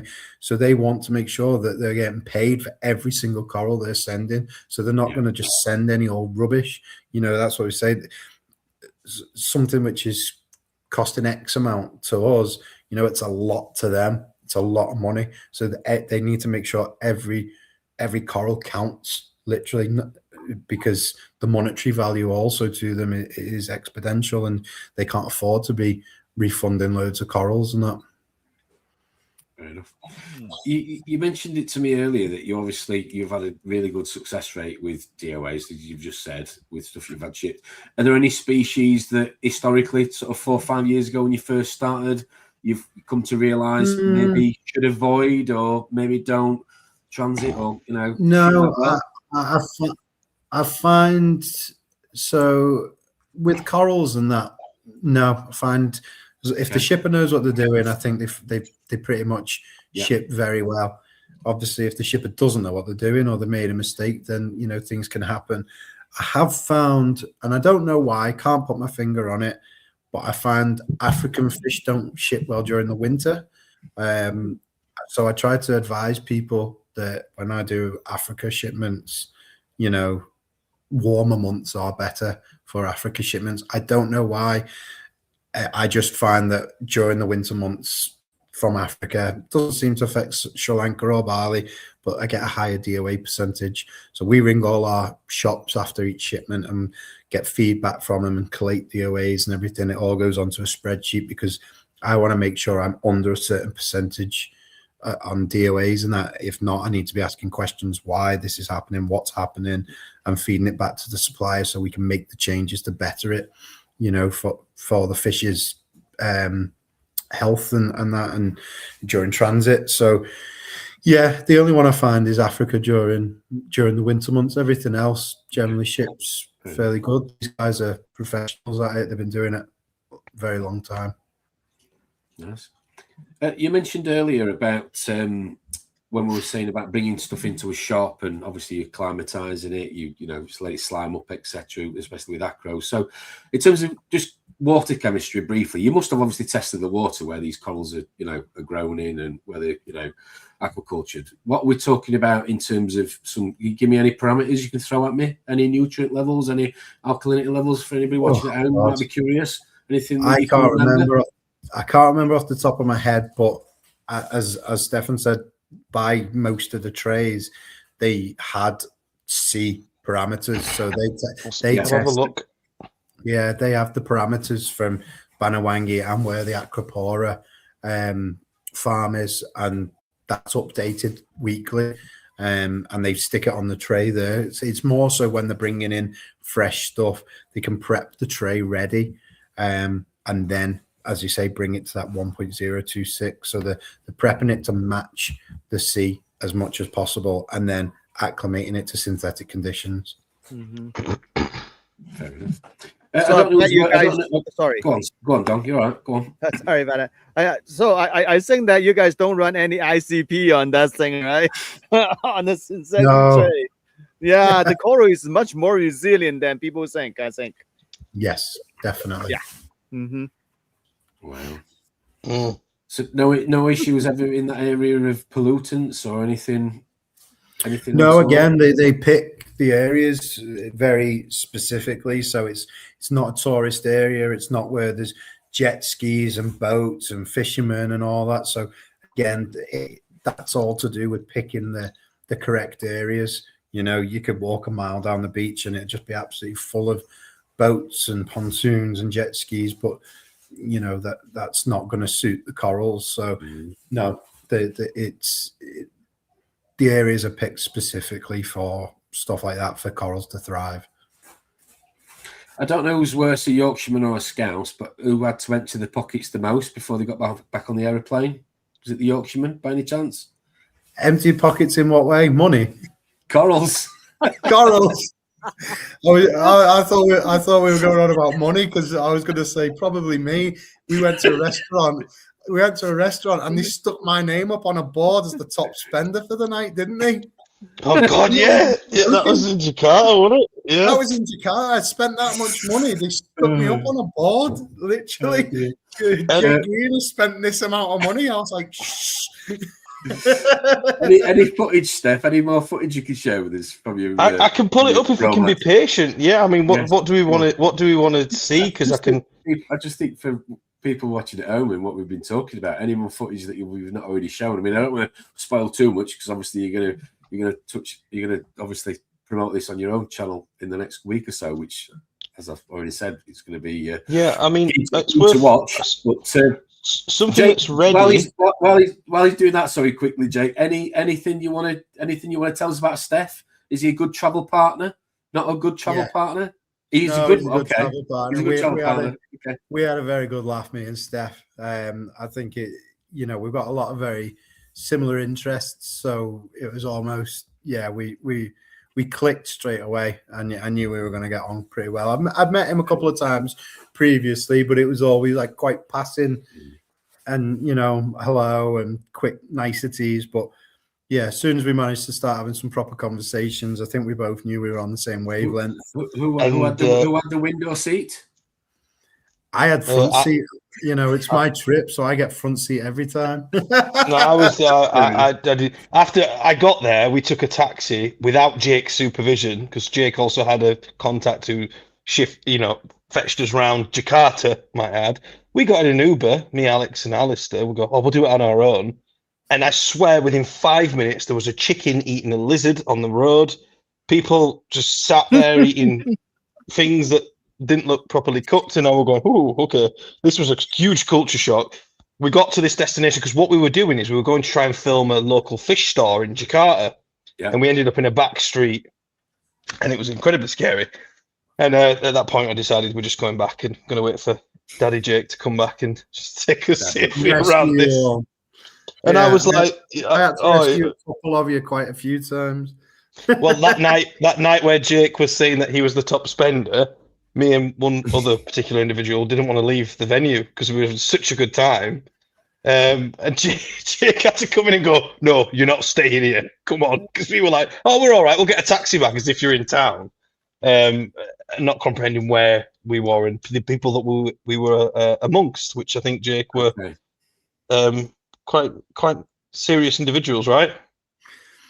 Yeah. So, like as you say, money goes quite far over there. So, what's like a nice restaurant for us in England, or what you'd expect to spend on a nice meal over here, over there, that's like next level. So we were in this place where politicians, sports people, and as the table behind us, more than likely gangsters. I'm not joking. Stef blended right in with his ink. Sure. I'm not joking. and then maybe fast forward a couple of days later, Jake, I did finally take to the stage. I literally took to the stage. And 2 nights in a row, one night I was singing, the next night I was playing guitar. It was such a surreal experience. But anyway, I won over the hearts of all gangsters over at the other side of the world eventually. Do you ship any critters or any other types of reefing animals out? Literally everything. Everything. So critters, anemones, fish, as I say, all soft corals and that as well. So, and it's not all just from Bali. We ship from Vietnam, Philippines, Sri Lanka, Africa, Madagascar. So all over the world. Quickly flicking back to something you mentioned earlier about vetting suppliers and everything. I was going to mention about, we've had our fingers burnt in trying to find these good suppliers. The worst one we found is trying to find a shipper for Caribbean stuff. So from your side of the world, Dong, we found 2 suppliers. One was like, want a deposit down, blah blah blah, which isn't unusual. A lot of them on the first ones want a deposit down. So, because there's a lot of trust both ways. My suppliers now send the shipment, and then as soon as it lands, I pay them the money. But they're hoping that as soon as that's in the air, that I'm going to pay. But it is what it is. Generally, the first shipment or 2, they want it either all up front or a good deposit up front until you build that trust up with each other. Now, I sourced a Caribbean supplier in the Dominican Republic, which I believe was a good supplier. I checked him out with a couple of guys in Florida who have had shipments from him and imported from him. They said, yeah. From Florida? Yeah. They were like coral. They were buying literally boxes of snails and flower anemones and all that off him because it's cheaper for them to buy it there than to pay fellow Americans to go out and collect it. So it's cheaper for them to buy from Dominican and ship it over on an hour, 2-hour flight than to pay an American to go out and collect it all. So anyway, I got all the, I know. So I got all the good signs that this guy was okay. Sent him $5,000, and he vanished. Oh, really? Oh my God! That was it. Gone. He went to Bali. He went to Indonesia. He's in that bar. Yeah, just vanished. That was it. Oh my goodness. Yeah, so it happens. So, you do have to vet these suppliers. We do everything we can. We have the phone calls. We try and get over there in person, but there is an element of trust there. But as I say, since Aqualogy's evolved and come away from these mass imports, console imports, and gone on their own imports, we have a lot more say in what goes on, and we've never been afraid to kick a supplier down the road which hasn't met our level of quality. And that's not just quality for the fish, it's the husbandry. We want to make sure everything's arriving alive and as good as possible, or as good as is humanly possible to do on these imports. So that we do a 3 strikes and you're out kind of policy. So if something goes wrong, I'll give you the advice to fix it, tell you how to fix it, or how the UK works.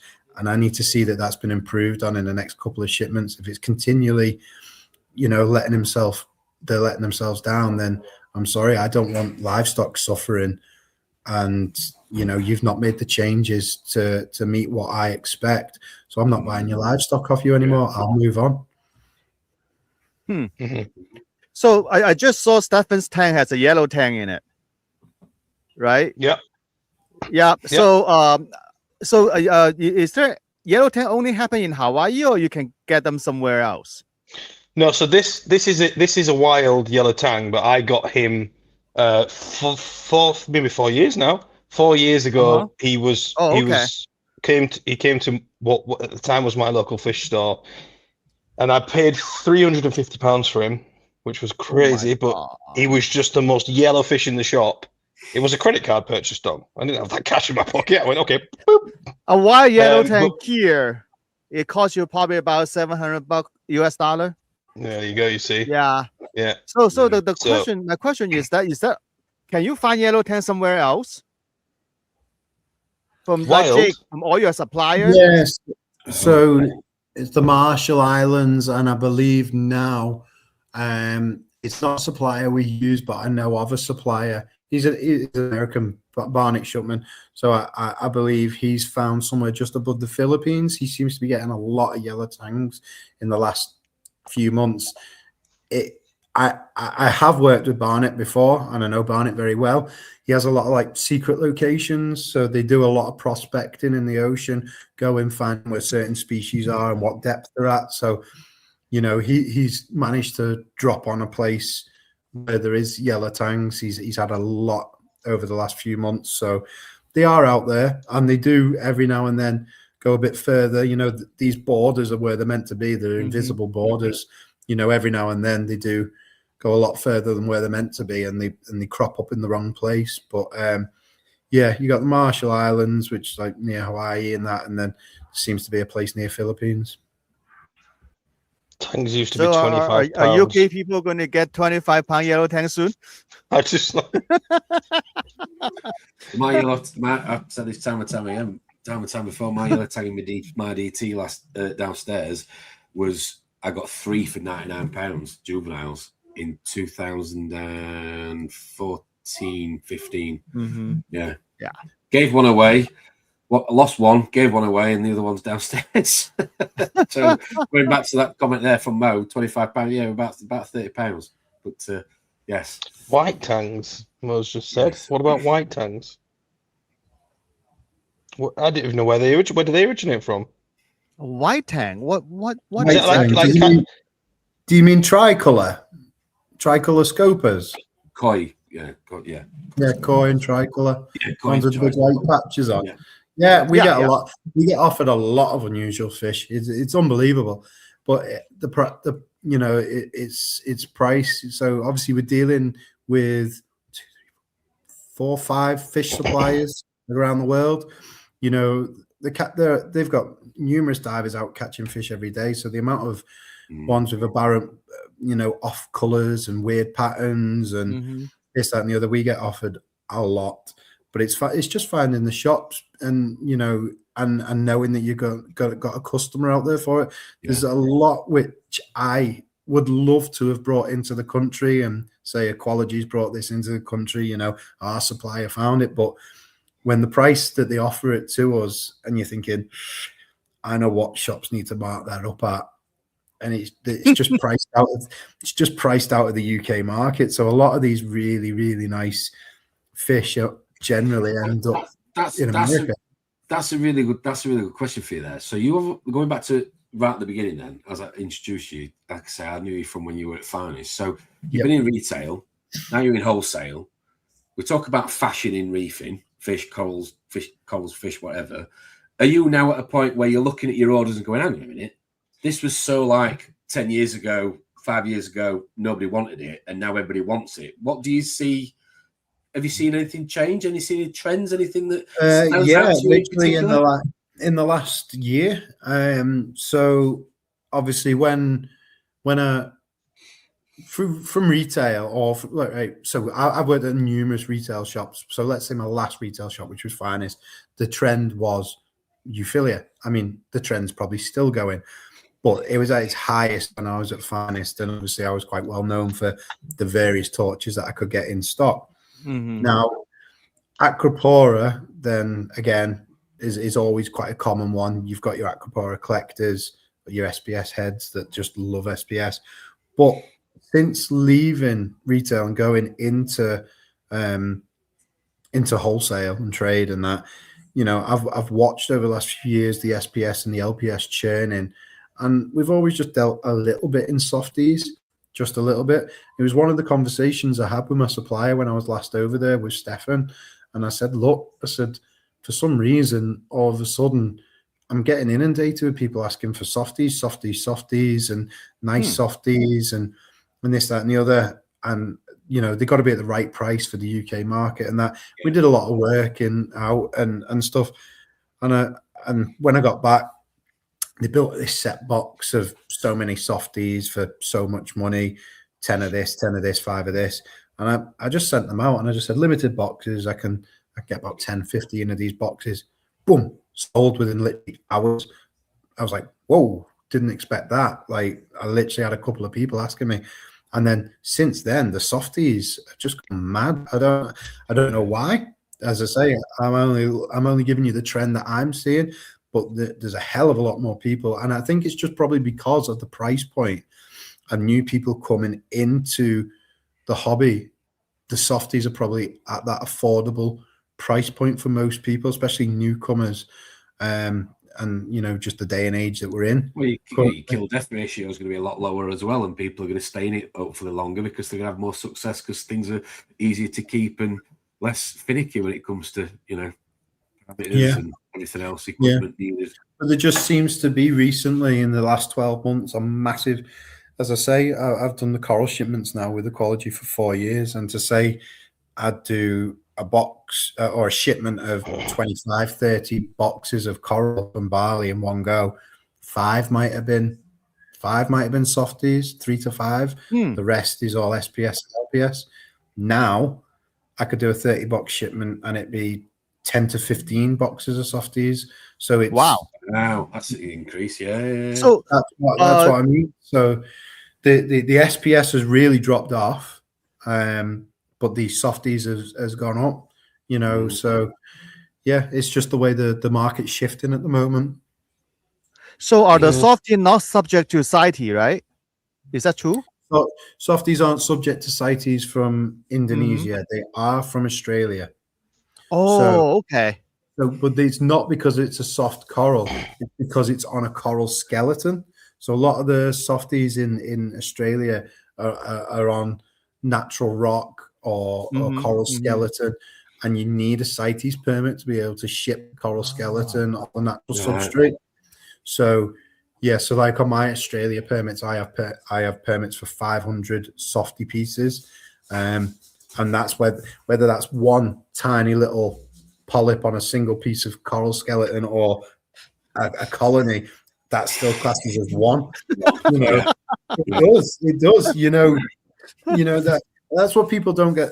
A lot of people don't get their head around it, like especially when like Bali, and I say, you know, I've only got a quota for 300 SPS colonies this time, and then people go, oh, I'll take a load of boxes of minis or whatever, and I go, I can't do it because, you know, I've got a quota to hit, and you know that tiny little frag is one on my quota. Mhm. When a mother colony this big is still one on my quota, you know. So yeah, but yeah, Wow. softies from Australia need CITES when they're on like the coral skeletons and that. If you cultured them and they were on frag plugs, no, you'd be fine because Okay. no coral skeleton. It's just when they're on that substrate, then yeah, you need the CITES to cover them for that. Interesting. Yeah, I see a lot of people start interested in softy in US as well. Yeah, softy seems like it's coming back. Yeah, But the price is going up as well. Softy price. of course. Yeah. Well, it's supply and demand, isn't it, I suppose. If everybody wants it, then you can naturally get away with putting a little bit more. I mean, Pete's obviously, Mr. Parry's saying a bit about increasing price in SPS corals. I mean, you know, yeah, I think it's a fashion. Yeah, it's price increase is always what there. everybody wants, and what's the latest Instagram crazes or TikTok, whatever it is, as we talk about on this podcast on a regular basis. People follow suit, unfortunately, as they do in many things in walks of life. But Yeah. Any more videos, Steph? Anything else you want to throw on? Well, we've got. We did obviously within the trip. I just wanted to mention about the fish because we focused on the corals, but I thought it's worth mentioning that where they can, they are breeding fish there. Obviously, Jake. Oh, what type? It was clownfish, cardinals. Jake, we did a little visit, didn't we, to a couple of places whilst we were there. Yeah, clownfish and Bangai cardinals and that. So Bangais are actually very, very close to being on full CITES. I'll just have a quick look at this video with Stefan, and then we'll go back to the Bangais. Yeah, so, yeah, this is one of the somewhere. So designers, long fins. Yeah, designer clowns here, Picassos and black ice and that. But very serious, you know, about the sustainability of the hobby where they can with the fish. I mean, we've just pulled these off, so apologies, it's not in the right scale. Wow, that is a beauty. That one. Yeah. Oh, wow. So they're introducing the males there. So the males are in the pots so they don't get battered. So they're introducing the males to make sure. Yeah, well, we all know it. We've all been rolled out across all civilization, Jake. Yeah. Yeah. We've all put clowns in our tanks and one's battered the other one, but obviously over there, these designer clowns are worth a lot of money to them, so they don't want them getting battered and injured and the risk of death. So, you know, they put them in the pot, they try and introduce them to the female, and then you know, it's just like it's like introducing them, but without allowed to get each other. And you know, if the female's acting overly aggressive to the pot, they'll move that male on to a different tank. But if she settles down and she's fairly chilled with it, it's a bit like an aquatic blind date, but kind of not so much. Yeah. Okay. Without being blind date. Yeah, pretty much. Yeah. Okay. But yeah, Bangai cardinals. So that's another one that I was just saying. So obviously they're endemic to like Indonesia, Bali, and all that. But they're very, very close to being on CITES like a coral. They're now when we're importing them, they're a notification species. So our government is taking note of how many of them are coming into the country. So I have to say, right, I've got a shipment of fish coming in from Bali, and there is 20 of these Bangai cardinals. If I don't notify them, I can get them fish seized or anything, you know, because that's how strict these guidelines are, and it's for the sustainability of this fish in the wild. But Bali know that now. fully aware of what's going on around the world and that this species is being looked at as a possible CITES species. So they're trying to do their part at their end by now introducing breeding programs and trying to breed it. Yeah. I've seen some very interesting stuff over there, like ping pong balls with straws stuck into it to like mimic urchins and that for all the baby bangais to hang around in, because baby bangais. Oh, that is sea urchin, right? Mimic the sea urchin. Yeah.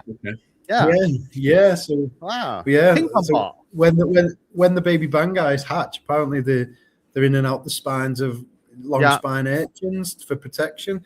So, you know, I've been in some of the facilities and they've got like big ping pong ball with straws all stuck into it to mimic an urchin, and all the all the fry are just hanging out in there in between the straws. Interesting. Well, I think the ping pong well, ball is going to be sold out on Amazon now. It's not what I do. And straws. Yeah. What's the shipping for fish like into? How's it different then? How's it differentiate between the collars you talked about earlier with the ice parks, and how do you differ with fish? Same. So because it's Bali or wherever, you know, the temperature's the temperature on the tarmac, and while they're waiting for the thing, so they have to go through exactly the same. When it lands over here, like winter months like now, we do our part where we crack open the boxes and chuck a heat pack in. So when all my drivers are at the airport ready for the shipment to come out, I've literally got best part of nearly 1,000 heat packs in my back room. So I just take a load with me and we open them up about half hour, an hour before our shipment clears, get them all start warming up, and we chuck one in. It just takes the edge off them at this end. You know, they're doing their part their end, trying to make sure they don't overheat, and I'm doing my part this end, trying to make sure that they don't perish. Yeah. You know, because the airline do their part as well. So when you're importing, only certain airlines or certain planes or certain routes will take livestock. So generally a cargo hold isn't heated for general luggage and that. Now when it's accepting livestock, the cargo has to be heated. It has to. It's got to be maintained at a suitable temperature. I believe it's around 18 degrees, but it means that the boxes don't cool down. You know, the temperature that's locked in there stays in there because the external temperature is fairly steady. Now, obviously, if it was just a normal hold and it was hitting near enough zero, the internal temperature of that box is going to cool very, very, very quickly. So, you know, they're doing what they can before it goes on the plane. The airlines are doing what they can to ensure it lands over here okay, and then I do what I can when it lands to make sure it gets to the shops okay. Wow. You importing all year round then from these locations? Just never stops. Never stops. So how does the climate change then? So you're on about, obviously you've got this process with the ice and so surely there's going to be warmer, cooler months. Yeah. So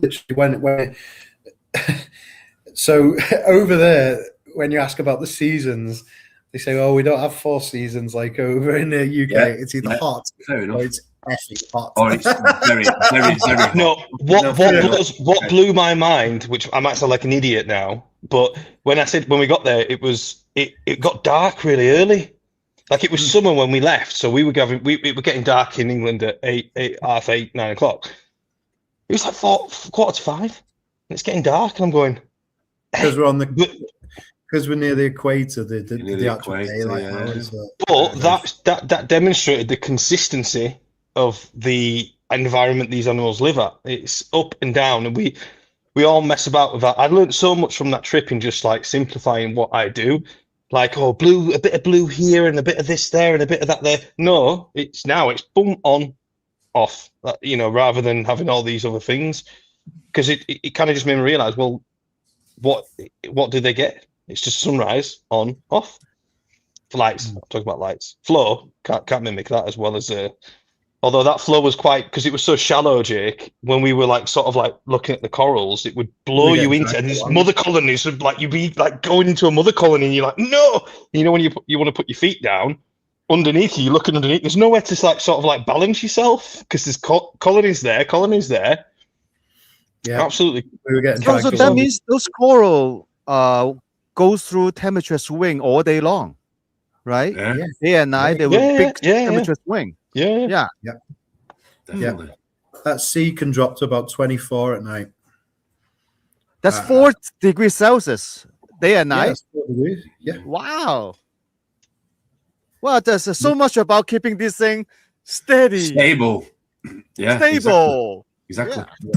Exactly. Nick's asking you there, Jake, sorry, any plans for a UK holding facility? For marine, no. There's plenty of people that do wholesale, and we just don't want to kind of be competing with that. We do what we do because it's almost like reducing the overheads. Anyone that's doing wholesale is doing what we do, and then adding more overheads on top. And more risk of it going wrong. More risk of it going wrong, and then, as I say, it's upping it for the end. Or not selling. Or not selling. It, just sitting there. We're only bringing in the stock that the shops want. We're not bringing in excess stock to sit there and just, and then, as I say, so the shops get to pick what they want as well. Wholesale are bringing in what they think will sell. And it sits there, and some will sell, or some will get cherry picked, or they might have an influx of it and then it dies down, but they've still got half left there. How it works with us, you got a list, there's all your species, you pick exactly the amount you want of each species, of each size, blah blah blah. So each shop is tailoring their boxes that they want, getting exactly what they want for the shop. It's reducing the overheads because you're not paying someone in England to sit there and heat it and look after it and everything, so it's also keeping it more affordable for the end user. If there wasn't companies like us, all the prices of everything would be extremely high. Wholesale does have its purpose. I'm not here to bash wholesale, it does serve a purpose, and they can get some stuff that we can't. Just, we can't import from every place. Like, I can't do Australian fish. So, and that's purely, I can get Australian corals. I can't get Australian fish. Now, that's purely because I don't have enough shops with the want or need to import the amount of fish from Australia that it takes to get a shipment in the air. I've got a minimum box number. I've got minimum freight. So it's not as easy as just going, I'll take a box. Some airlines, I have to buy 500 kilos of freight. If I only sell 3 boxes, I'm paying for 500 kilos. I've had to purchase the weight either way for the space on the plane. Now, that's where wholesale has the advantage, because, they can go, we can commit to 10 boxes because we will hold it, and it's not something that everybody's going to buy every day like a Lenardi Wrasse, but it'll trickle out, and, people can do it. So there's a lot of places I wish I could get other stuff from. Just the demand isn't there to be able to do a shipment. So that's what I say. You've got pros and cons of both. That's the pros of wholesale, and then the pros of direct import is the price point and everything, and being able to pick your own box and that. So when you look at the Australia coral versus Bali coral, so you definitely, is that definitely some species difference, right? So there are different selections in terms of the coral. Totally different. Yeah. So this will quickly fling back to something that Tom said just before. So in Bali, when he said how many species are available in the facility, there is loads, absolutely loads. But what I can bring into the UK is a different matter. So, you've got your cyanurinas in there, you've got your acanthophilias, this, that, and the other. There's a lot of stuff that we go in and see, and we're just window shopping. Stefan will say the same. We went in the R&D department at my coral supplier, and they had the best part of 20, 30 acanthophilias. They were amazing. They're out of this world. I'd say one of my favorite corals. But we can't get them. We don't have the CITES for them, and we can't bring them in. So unfortunately, they're going to a different country which can legally bring them in. So export from Bali, so for culture, and again, you have different permits for cultured corals and wild corals. So my again, I'm limited ever so slightly more in that my farm is a cultured farm. All my CITES permits are for cultured corals, so I can't get like wild elegance off them because I'm using cultured permits. So for export from Bali, for me, Acropora just falls under umbrella of Acropora SP. There's probably best part of 30 different subspecies on my list. So yeah, Acropora. How is that? Is it how is that right though? Because I remember this from years ago when I did a little bit of importing. There's so many different, as you just said, with Acropora, but it's one CITES, correct? Yeah. But yeah, you've got Euphilia, and you go Ancora, Divisa, Glabrescens, 3 different ones. Parancora,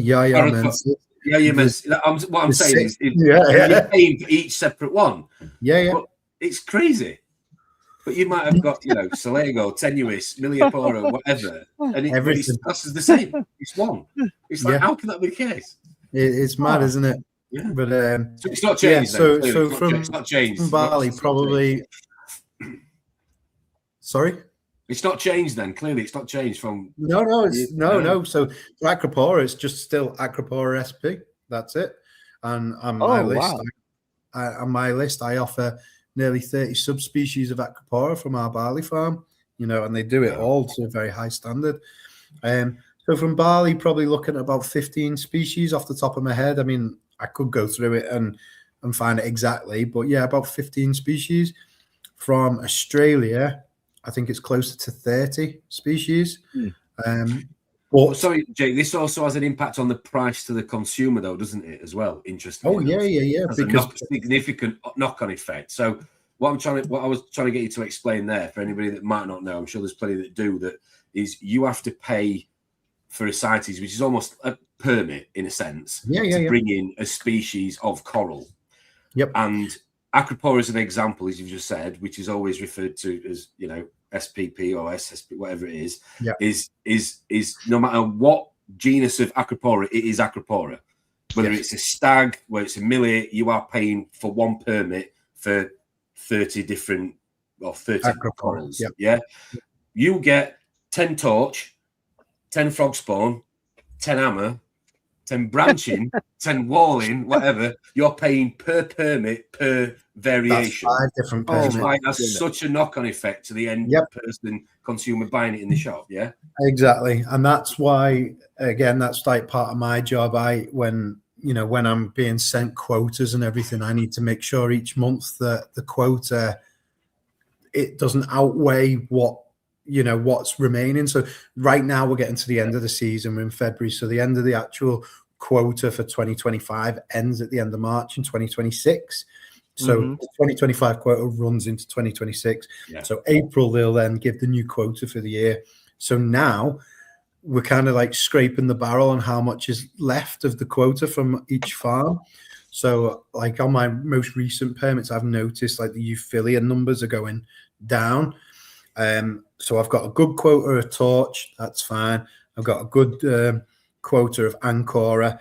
My quota for Parancora is very low, so I probably won't apply for that, because if I do, and even if I sell out the max quota, to divide that permit over those new corals just isn't worth it. No. Nope. Not worth it at all. So I need to make sure when I'm getting quotas, I'm getting good numbers, which you always will do at the beginning of a season. But it's kind of like pacing yourself. Over the next month or two, end of March, you might find that a lot of shops, the stock level of corals drop off a little bit. That's just a natural thing that happens globally around that time. And it's just purely because everyone's at the end of permits. The new permits haven't been issued yet. And shippers like myself are trying to work out what is worth bringing in and what's not worth bringing in, because, you can literally double the price of a coral by, bringing in too little and then having to divide that permit cost over too few corals. Next minute, it's you're trying to sell it to the shop at retail price.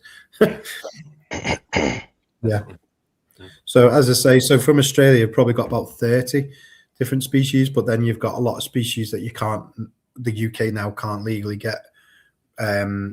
So Bali, we can get all the Euphilia, and that's where we focus from.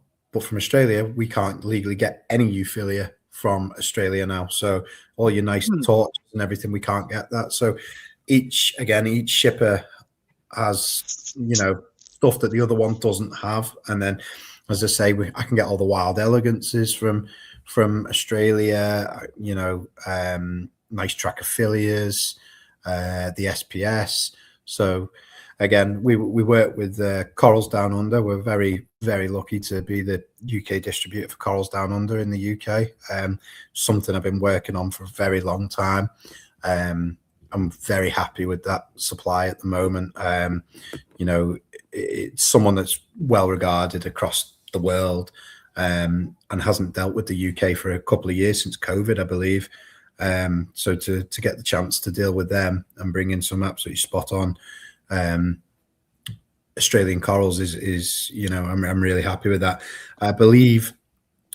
So coming back to illegal corals and that, so I believe in Australia currently with the scollies, they are okaying certain facilities which can prove that they are actually aquaculturing the scolimere, and show the process that they're culturing them and they're growing them and this, that, and the other. And I believe they're going around certain facilities and then okaying them for export.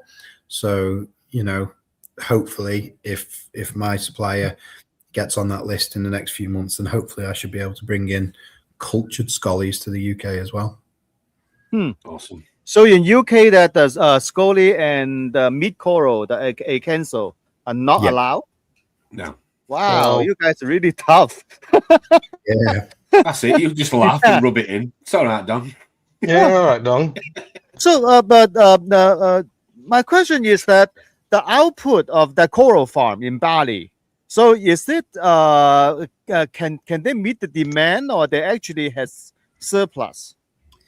No, they can meet the demand. That they do have some surplus. Yeah, as I say, we're now globally the biggest importer globally. Mm-hmm. So I know how much we're doing, and I know kind of how many other suppliers they're dealing with. So I can kind of figure it out in my head how much they're going through across a year based on my quotas. And if I know that their other suppliers are getting similar quota to me, then I can kind of gather how many corals they're getting through a year. But as you can see here, they're culturing this stuff in the hundreds and the SPS literally in the thousands. Did I just see some Garnipora have a different color all merged together? Yeah, Garnipora gardens. Yeah. So again, that's something. Okay. So these SPS gardens as well. So I've been working on a few different gardens with them recently over the last year or two. Because and same with the hammer gardens, because we just wanted a better mix. Now it's up to the shop what they want to do with those. You can sell it as a Garnipora garden as it is, or you can break it down and you have 4 to 5 frags of various different Garnipora. So that's down to each shop's individual. I think a lot of shops do sell them like that, but I like to just break them off and place them on a thing myself. Yeah. And each shop will judge it based on their customer base. If they think they've got a customer base to buy the Gonny garden as a whole, or if it's better to be 4 pieces and sell them as individual frags.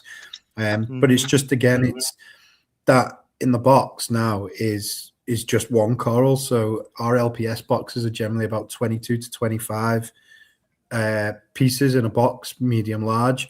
So, you're getting one disc, but you're getting 4 bits of Gonny on there instead of just having to buy one green Gonny or one red Gonny. Yeah, but you just count as one, right? For the whole, okay. Yeah. That's nice. So you also import freshwater fish. Yes, a lot of freshwater fish.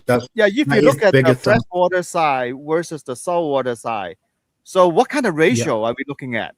How big is the freshwater side versus the saltwater side? I'd say 2/3 of our business is freshwater. Wow. Wow. Yeah.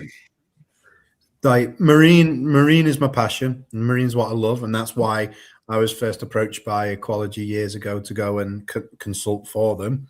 So that is my passion. But the freshwater side of things is our biggest market in the UK. You know, we deal with nearly 200 shops nationwide, all the way from Cornwall, Kent, all the way up to Dundee, you know, and everywhere in between. So we've got a very big delivery network.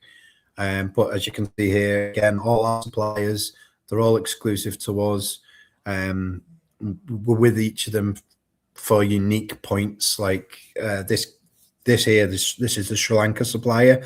They do a lot of stuff that other farms in Sri Lanka don't do. So the salt that was thrown up, a lot of farms in Sri Lanka like to put a lot of tonic salts in with the live bearers.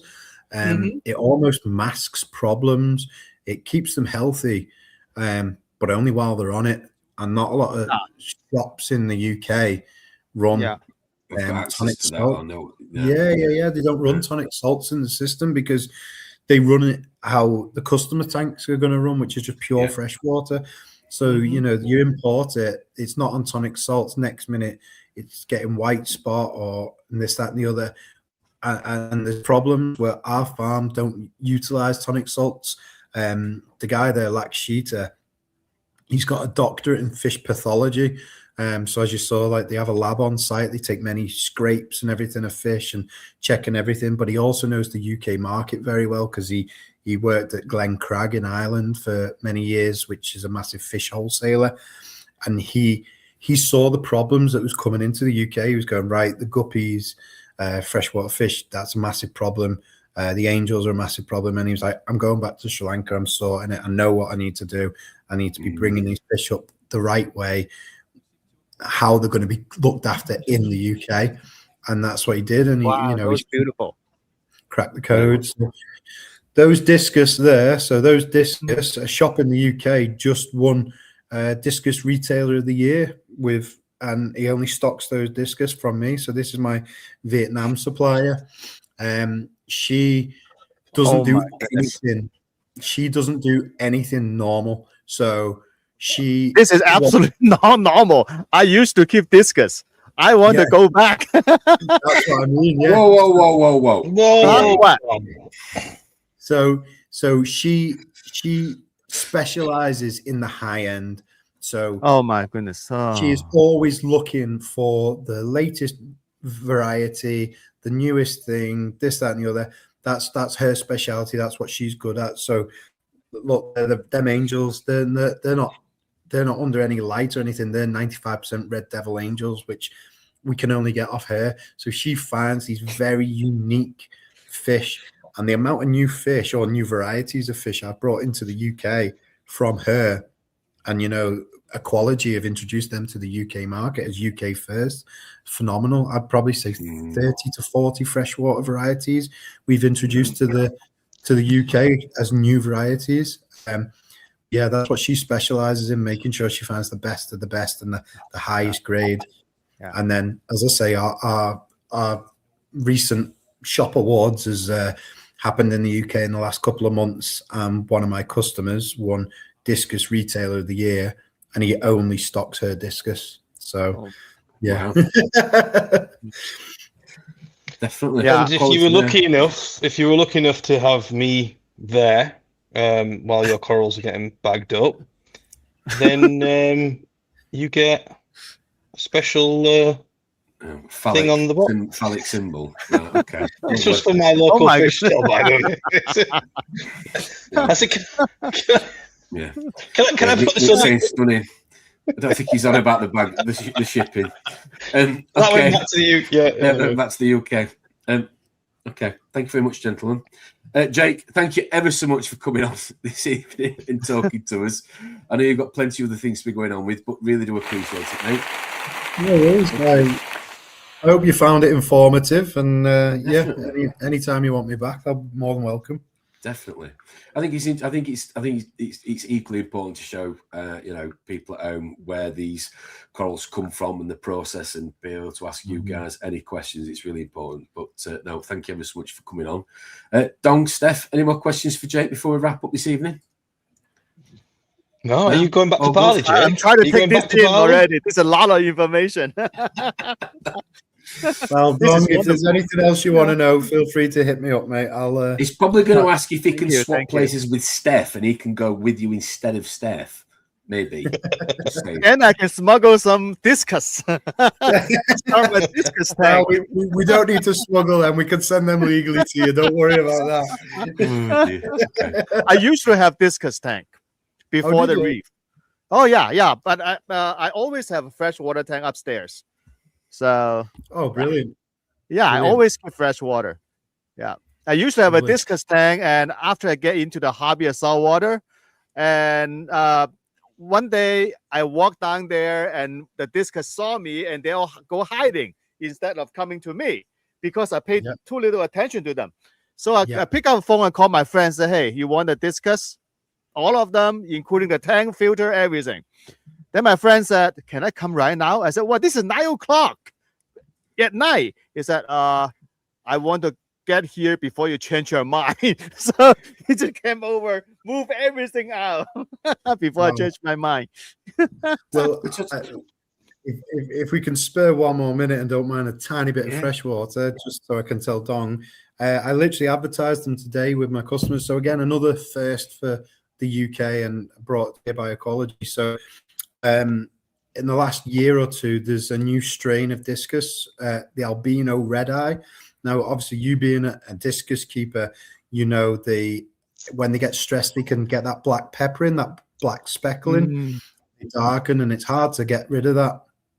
Now, the albino red eye doesn't produce black pigmentation, so they're using that as a base gene, and it just means you can get the discus now, and they never black pepper or get the dark My pigmentation. goodness. So, I definitely need to start my discus tank. yeah. And I'm doing this. Okay, just discus is my side hobby. There you go. These are the albino red eyes. Oh my goodness! Yeah. So Must some Looks sort like of- something that looks like something off MasterChef.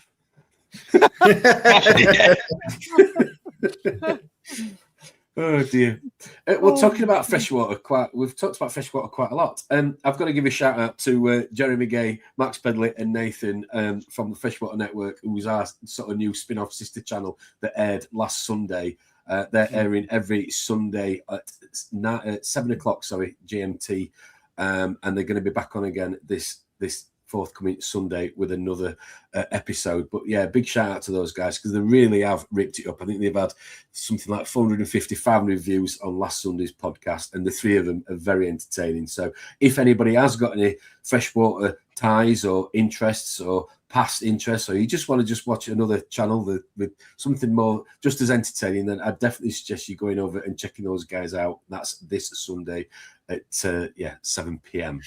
But no, last but not least, Jake, thanks ever so much again, mate. I know I've known you a long time. Thanks very much for coming on, mate. Very knowledgeable guy. Thank you very much for sharing everything you have shared with us this evening. Steph, as always, Dong, as always, pleasure.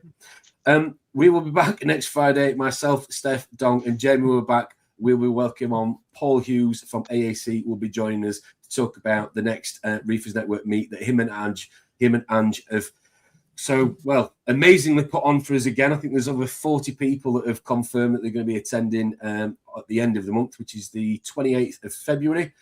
Would be good to see you there if you can make it.